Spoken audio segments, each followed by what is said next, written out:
name is Jeannie and I'm one of the occupational therapists at ICEC. I'm so glad to be with you today. Well, this week's theme is April showers bring May flowers, and we are having a lot of showers today. And I'm so excited. You can see I'm surrounded by flowers. I absolutely love flowers. So our activity today is called Flower Power, or I like to think of it as the power that flowers give us because they bring us joy from their great beauty. So today we're going to do a little activity to work on our fine motor skills.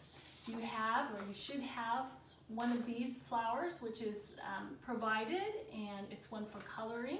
And the other is a paper plate flower. So I'm going to show you how to do both of those today.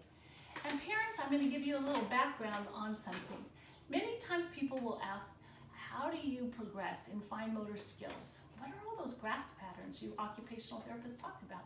I'm going to give you an inside track, simple way to remember. Think of my hand as a flower.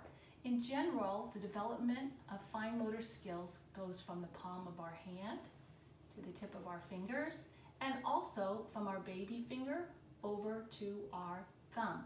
So when babies are born and they reach for something, they grasp it with their whole hand.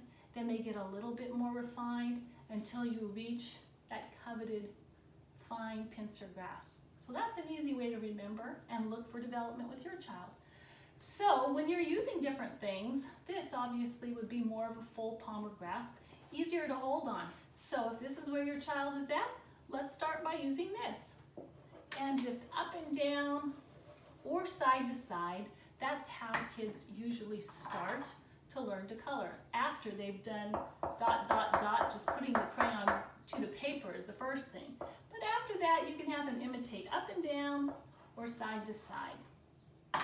So moving from that type of crayon to a larger crayon, because the little tiny ones are too hard at this point.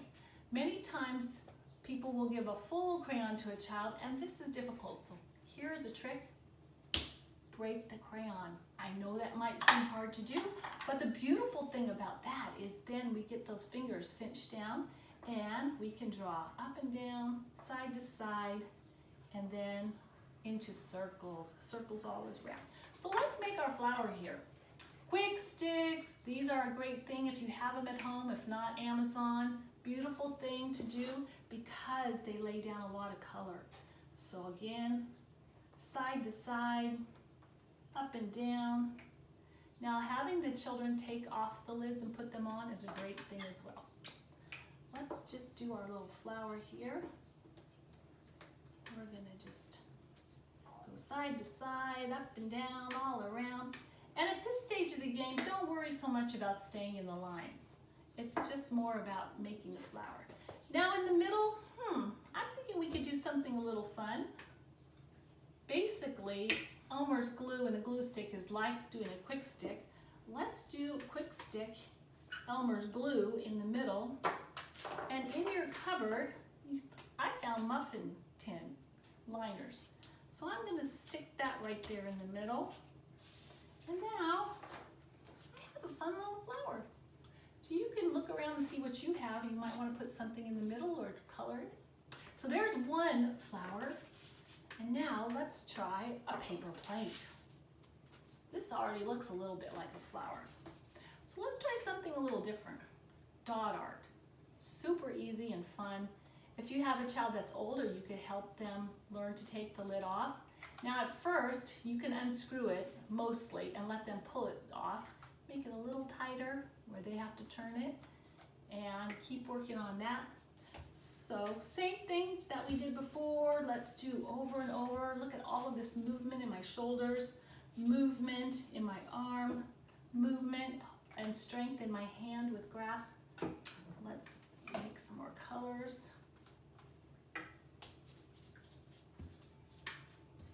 And my other hand is working too, by the way. It's stabilizing the paper. All right, so I'm gonna do a big circle in the middle.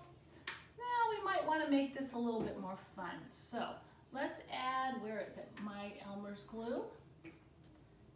Add it to the middle.